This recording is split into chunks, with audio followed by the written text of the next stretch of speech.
Nanda sorry.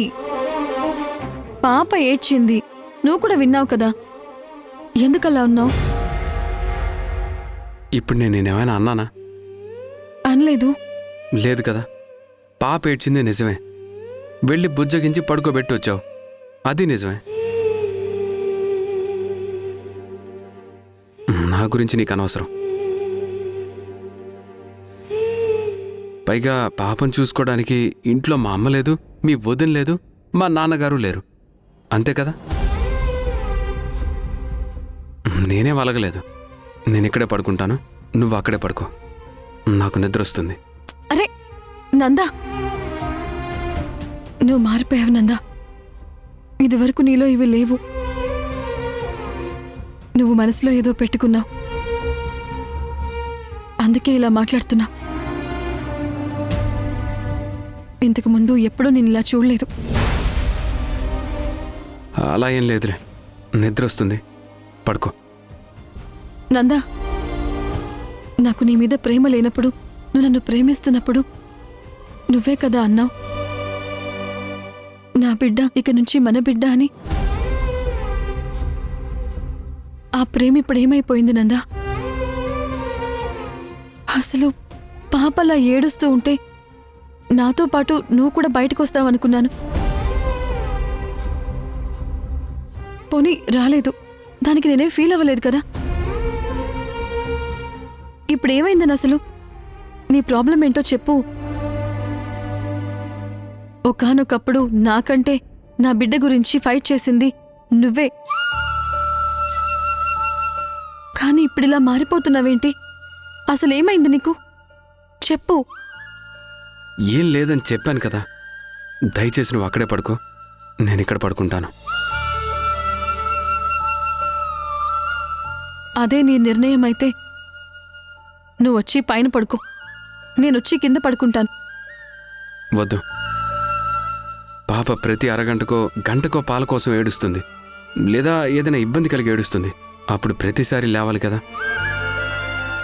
నువ్వు కింద పడుకుంటే ఊరికే పైకి లేవడం కష్టం అవుతుంది. అందుకే హ్యాపీగా మంచం మీద పడుకో, నేను ఇక్కడ పడుకుంటాను. అయినా నాకు కింద పడుకోవడం అలవాటేలే. అది కాదు నందా. ప్లీజ్ యశోద, నువ్వే నాకు నచ్చ చెప్పక్కర్లేదు. ఓ పంచే, కావాలంటే పాపని తీసుకొచ్చి నీ దగ్గర పడుకోబెట్టుకో, అప్పుడు పాప ఆడోగానే ఆడించొచ్చు, సరేనా? నేను నిన్నేం అనట్లేదు, నిజంగానే అంటున్నాను. పాప నీ దగ్గరికి తెచ్చుకొని పడుకోబెట్టుకో.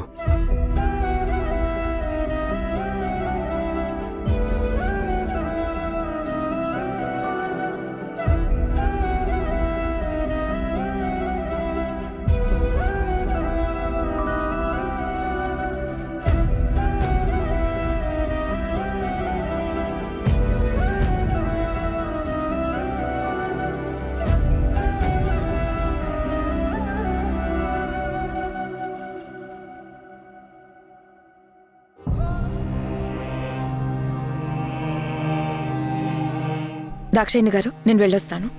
అలాగే దేవకి. అమ్మా, టిఫిన్ పెట్టు, బాగా ఆకలిస్తుంది. అదే నందు, ఇంకా మీ అమ్మనే టిఫిన్ పెట్టమని అడుగుతున్నావు. ఇక నుంచైనా మీ అమ్మకు రెస్ట్ ఇవ్వు. నీ భార్యగా నీ పనులన్నీ చూసుకునే హక్కు, బాధ్యత అన్నీ యశోదకొచ్చేసాయి కదా. తనేం చేస్తుంది? పాపకి స్నానం చేయించి రెడీ చేస్తుంది, కొంచెం టైం పడుతుందేమో, అందుకే మా అమ్మని టిఫిన్ పెట్టమన్నాను. ఈ రోజంటే సర్లే, రోజు ఇలా కాకుండా చూసుకో. ఏదున్నా మొదటి నుంచే ఈ ఇంటి పద్ధతులు యశోదకు అలవాటు చేస్తూ ఉండు. లేకపోతే రేపొద్దున్న మీలో మీకేం మనస్పర్ధలొస్తాయి. ఈ పనులన్నీ పూర్తయ్యాక నువ్వు బయటికి వెళ్ళాక మిగతా పిల్ల పనులు పెట్టుకోవాలి. ఈ విషయం యశోదకే నేను కూడా ఆల్రెడీ చెప్పాననుకో, మళ్ళీ నువ్వు ఒక్కసారి గుర్తు చేస్తే మంచిదని చెప్తున్నాను. మీ అమ్మగారు ఇవన్నీ యశోదకు చెప్తే బాగోదు కదా. సరేలేండి, అలాగే చెప్తాను. దేవకి, ఇక్కడే ఉన్నావా? అత్తా, కలకత్తా నుంచి ఎప్పుడొచ్చావు? ఉదయాన్నే దిగాను, నీ గురించి అడిగాను. నువ్వు లేవని చెప్పింది.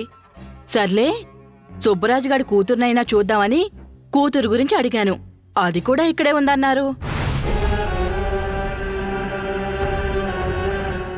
జరిగిందంతా మీ అమ్మ చెప్పింది.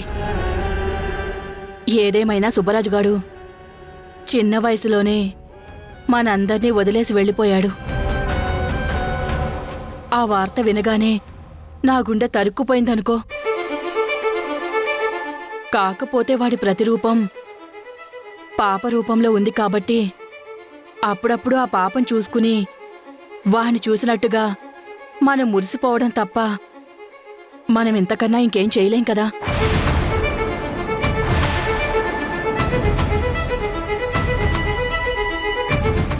అవును, ఇంతకీ నా మనవరాలు ఎక్కడుంది? ఆ, లోపల వాళ్ళమ్మ రెడీ చేస్తుంది.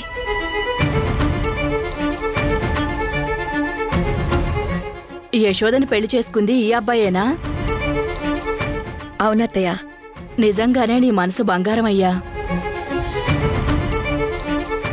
వేరెవరికో పుట్టిన పాపని నీ పాప అనుకుంటూ యశోదని పెళ్లి చేసుకున్నావు చూడు. నిజంగా నీలాంటి మంచి మనసున్నోళ్ళు ఈ రోజులో ఎవరుంటారు చెప్పు?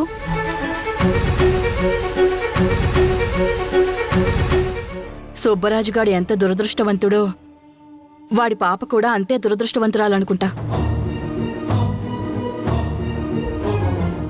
అందుకే పుట్టగానే తండ్రి కూడా దూరం అయిపోయాడు. కానీ నీలాంటి తండ్రి దొరకడం దాని అదృష్టం బాబూ. ఇట్టా అంటున్నానని మరోలా అనుకోకే. పాప సుబ్బరాజుగాడి కూతురే కావచ్చు, కానీ యశోద బిడ్డే కదా. ఇప్పుడు ఎట్టాగైతే పాప మీద ప్రేమ చూపిస్తున్నావో పాప పెద్దయ్యే కొద్దీ కూడా ఆ ప్రేమని అట్టాగే ఉంచు. నువ్వు కన్నతండ్రివి కాదనే విషయం పాపకి ఎట్టి పరిస్థితుల్లో తెలియకుండా చూసుకో. లేకపోతే పెద్దయ్యాక పాప బాధపడుతుంది. ఏయ్, అసలెవరమ్మా నువ్వు? వచ్చిన దగ్గర నుంచి తెగ మాట్లాడుతూనే ఉన్నావు. నువ్వు మాట్లాడే మాటలకి ఎదుటివాళ్లు బాధపడతారని నువ్వు గ్రహించట్లేదు. హ, పెద్ద మనుషులం అయితే సరిపోదు, కొంచెమైనా ఆలోచించి మాట్లాడాలి. ఇప్పుడు నేనేమన్నానమ్మా? మీ అబ్బాయి మంచి మనసు గురించి నేను పొగుడుతూనే ఉన్నాను. నువ్వు పొగుడుతున్నట్టు లేదు. పదే పదే ఇంట్లో ఉన్న పాప సుబ్బరాజు కూతురు నీ కూతురు కాదు అని మా వాణ్ణి తెప్పి పొడుస్తున్నావు. దయచేసి ముందిక్కడి నుంచి వెళ్ళు. అమ్మా యశోద, నేనెవరో నీకు తెలియకపోయినా నీ మంచి కోరుకునేదాన్నే. ఇట్లాంటి ఇంట్లో నువ్వెలా ఉంటావమ్మా? సుబ్బరాజు కూతుర్ని సుబ్బరాజు కూతురంటేనే వీళ్ళకింత కోపం వస్తుందే. రేపు జీవితాంతం వీళ్ళు నీ కూతుర్ని సొంత కూతురులాగా ఎట్టా చూసుకుంటారు?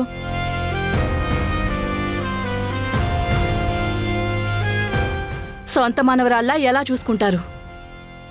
ఏంటో నీ జాతకం, పోయి పోయి ఇట్టాంటోళ్ల మధ్యలో పడ్డావు. దేవకి, వెళ్దాం పదవే.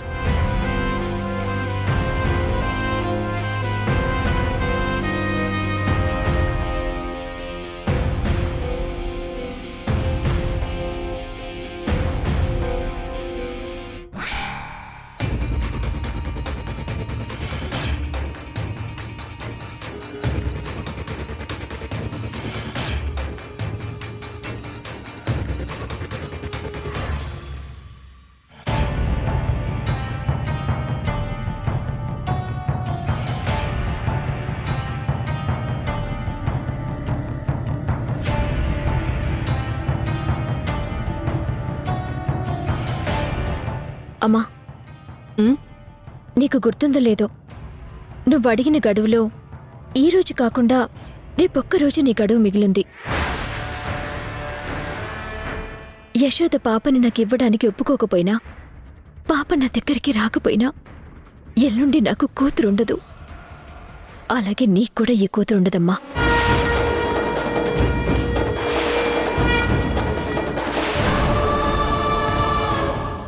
నీరజ, ఏంటా మాటలు? మాటలేంటమ్మా? జరిగేదే చెప్తున్నాను. నేను నీకు పాపను అప్పగించేటప్పుడే చెప్పాను కదా, నీకు 29వ తేదీ వరకే గడువు అని. నేను అదే మాట మీదున్నాను. నువ్వు కూడా నా పాపని నాకు తెచ్చిచ్చి నీ మాట మీద నువ్వు నిలబడు. నీరజ, నీకు ఎన్నిసార్లు చెప్పను? పాప నీ దగ్గరకు వస్తుంది, అందులో ఎలాంటి అనుమానం నీకు అవసరం లేదు. అయినా పాప గురించి ఎందుకు ఇన్నిసార్లు నాకు గుర్తు చేస్తున్నావు? నాకు తెలుసు కదా, నువ్వు అనవసరంగా ఎక్కువ ఆలోచించి మనసు పాడు చేసుకోకు. మనసు పాడు చేసుకోవడం అంటే ఏం లేదమ్మా. ఎప్పుడైతే నా బిడ్డ నాకు దూరం అయ్యి యశోద చేతికి చేరిందో ఆ క్షణమే నేను సగం చచ్చిపోయాను.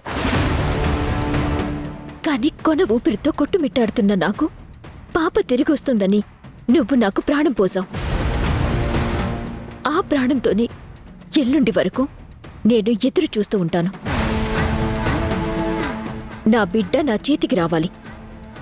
నేను నా గుండెలకి హత్తుకోవాలి, ప్రేమను కురిపించాలి, దాంతో బోలెడని కబుర్లు చెప్పుకోవాలి.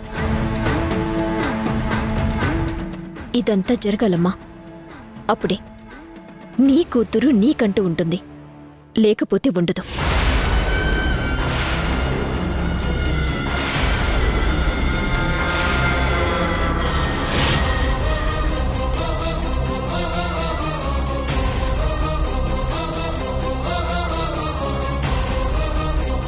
పెద్దమ్మా, ఎప్పుడొస్తున్నారు? రేపొస్తామమ్మా. రేపు ఎయిర్పోర్ట్కి కార్ పంపిస్తాను. అలాగే అమ్మా.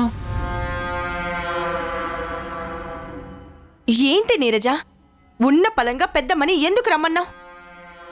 ఏం లేదమ్మా, నువ్వు నాకిచ్చిన మాట మీద నిలబడ్డా నిలబడకపోయినా నేను మాత్రం నీకు చెప్పిన మాట మీద నిలబడతాను. పాప నాకు దక్కకపోతే నేను నీకు దక్కను.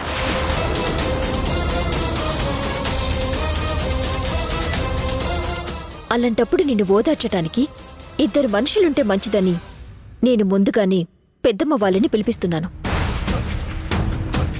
గుర్తుపెట్టుకోమ్మా, ఈరోజు కాకుండా రేపు మాత్రమే నీకు సమయం ఉంది.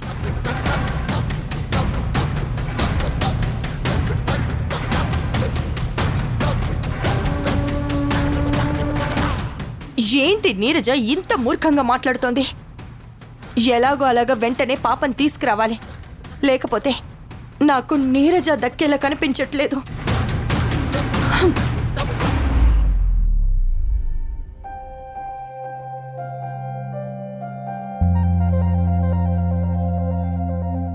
మావయ్య, కాఫీ తీసుకోండి.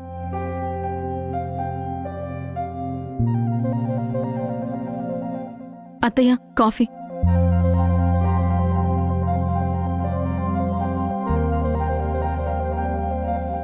దేవకి ఎక్కడుంది దాక్షాయని? దేవకి వెళ్ళిపోయిందండి. యశోద, పాప సుబ్బరాజు కూతురని మీ వదిన వాళ్ళకి ఎలా తెలిసిందమ్మా? ఊర్మిళ చెప్పింది మావయ్య.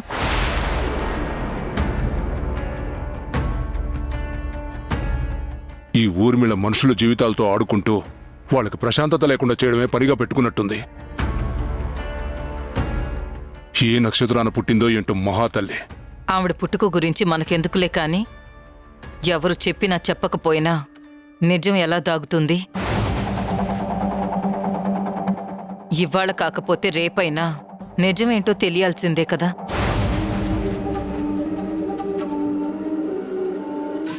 అత్తయ్య, మీ మాటల్ని బట్టి చూస్తుంటే నేనేదో చేయకూడని తప్పు చేశాను అనిపిస్తోంది. అది కరెక్ట్ కాదు. అసలే నా జీవితంలో ఏం జరుగుతుందో నాకే తెలియక మనశ్శాంతి లేకుండా అనుక్షణం నరకం అనుభవిస్తూ బతుకుతున్నాను. మీరు కూడా నన్ను అపార్థం చేసుకుని ఇలా మాట్లాడితే నేను ఎలా తట్టుకోగలనత్తయ్యా? మానసికంగా ఎలా బాగుంటాను చెప్పండి? నీ జీవితాన్ని నీ పిన్ని నీ అనుకున్న వాళ్ళందరూ నాశనం చేశారు. నీకు మనశ్శాంతి లేకుండా చేశారు. నరకం అంటే ఏంటో చూపించారు. అది నీ జీవితం.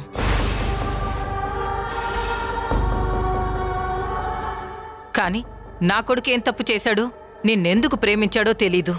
నిన్ను ప్రేమించి నీ చేయి పట్టుకున్న క్షణం నుంచి ఇప్పటి వరకు వాడు ఎన్నో బాధలు పడ్డాడు. ఆఖరికి వాడు చావు వరకు వెళ్ళొచ్చాడు.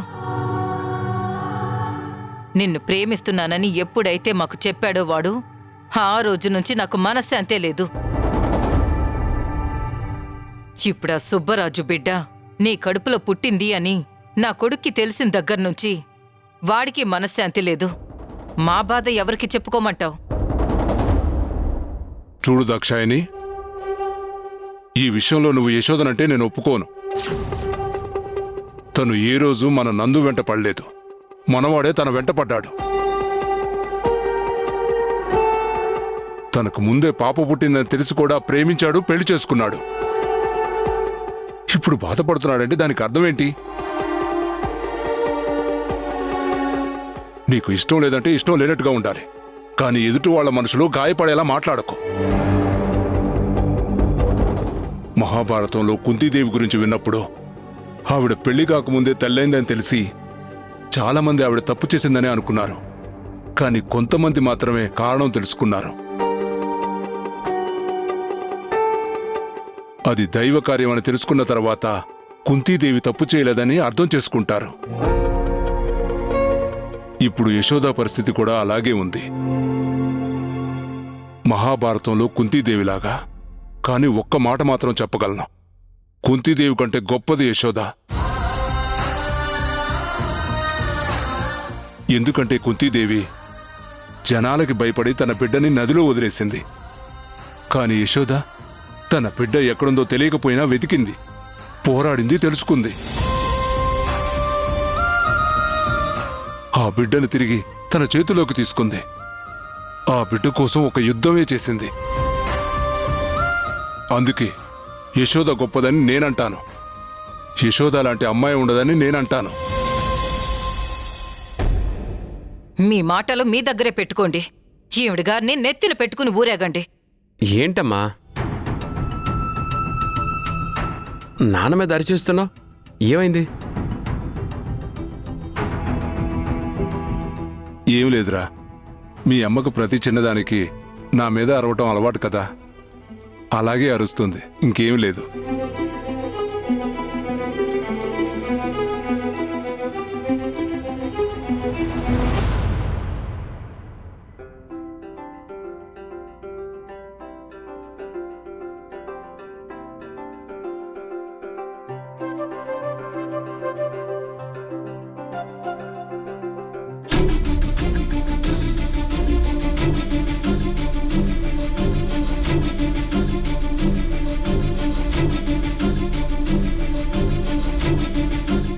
ఏంటి అలా చూస్తున్నారు? ఏమైంది? నువ్వు నా దగ్గర ఏమైనా దాస్తున్నావా? నేను మీ దగ్గర ఏం దాస్తున్నాను? ఆయన మీకెందుకు అలా అనిపించింది? 100% నువ్వు నా దగ్గర ఏదో దాస్తున్నావు. అదేంటో చెప్పు. నేనేం చేసినా మనకి మంచి జరిగేదే చేస్తాను. అయినా మీ దగ్గర రహస్యంగా దాచి చెయ్యాల్సింది నేనేం చేయట్లేదు. నువ్వు మనకి మంచి జరిగేది చేస్తున్నావని నువ్వు అనుకోవచ్చు, కానీ నువ్వు చేసే పనుల వల్ల నా చెల్లికి ఏమైనా ఇబ్బంది కలుగుతుందేమో అని నాకు అనిపిస్తుంది. ఏంటయ్యా మాటకి ముందు చెల్లి చెల్లి అని వెనకేసుకొస్తున్నావు? నీకు తనకి సంబంధం లేదని తెగేసి చెప్పేసింది కదా. అయినా నీకెక్కడ సిగ్గులేదా ఇంకా నా చెల్లి అనుకోవడానికి? నోరు తెరిస్తే అబద్ధాలు చెప్తుంది. మా అన్నయ్యకి పుట్టిన బిడ్డని మా అన్నయ్యకి పుట్టలేదు అంటుంది. పైగా మా అన్నయ్య తన కోసం ఎంత చేస్తే మా అన్నయ్యని పెళ్లి చేసుకోవడానికి నిరాకరించింది. మా అన్నయ్య ఏమో పిచ్చివాళ్లాగా యశోద మీద ప్రేమని పెంచుకొని యశోద కోసం ఆ పాపని తీసుకురావడానికి వెళ్ళాడు. ఆ ఊర్మిళని ఎదిరించాడు. చివరికి మా అన్నయ్య అందరికీ దూరం అయిపోయాడు. మాకింత నష్టం జరిగినా మేము తనని ఒక్క మాట కూడా అనలేదు. కానీ తనే రెచ్చిపోయి మమ్మల్ని అందరినీ స్వార్థపరులని నింద వేసింది. ప్రాణానికి ప్రాణంగా ప్రేమించావు కదా, నీ మాట కొంచెమైనా వినిందా? లేదే. అలాంటి చెల్లి గురించి నువ్వెందుకు ఆలోచిస్తున్నావు? నువ్వు ఇప్పటి నుంచి ఆలోచించాల్సింది నీ గురించి, నా గురించి, మన కుటుంబం గురించి మాత్రమే. నీ చెల్లనేదే లేదు.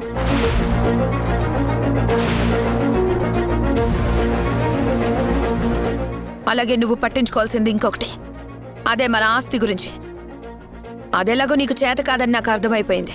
అందుకే మన ఆస్తిని ఎలా తెప్పించుకోవాలో నేను ఆలోచిస్తున్నాను, ఆచరణలో పెడుతున్నాను. నేను కేవలం మన ఆస్తి గురించి మాత్రమే విశ్వ ప్రయత్నాలు చేస్తున్నాను, కానీ మీ చెల్లెల్ని హింసించాలని కానీ మీ చెల్లెల్ని ఇబ్బంది పెట్టాలని మాత్రం కాదు. ఈ విషయాన్ని నువ్వు నమ్మితే నమ్ము, లేకపోతే లేదు. నేను జరిగిపోయిన వాటి గురించి తలుచుకొని ఎక్కువ బాధపడ్ను. జరగాల్సిన వాటి గురించి మాత్రమే ఆలోచిస్తాను. మనందరి భవిష్యత్తు బాగుండాలని కోరుకుంటాను.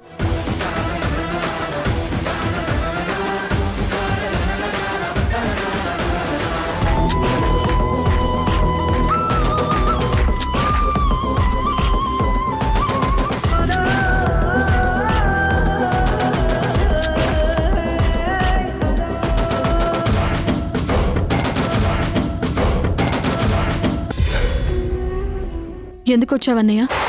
అసలు ఏమైంది? ఇంట్లో ఎందుకు అందరు అలా ఉన్నారు? దయచేసి నా గురించి మా గురించి ఏ వివరాలు అడగద్దు. వెళ్ళన్నయ్య, మళ్ళీ రావద్దు.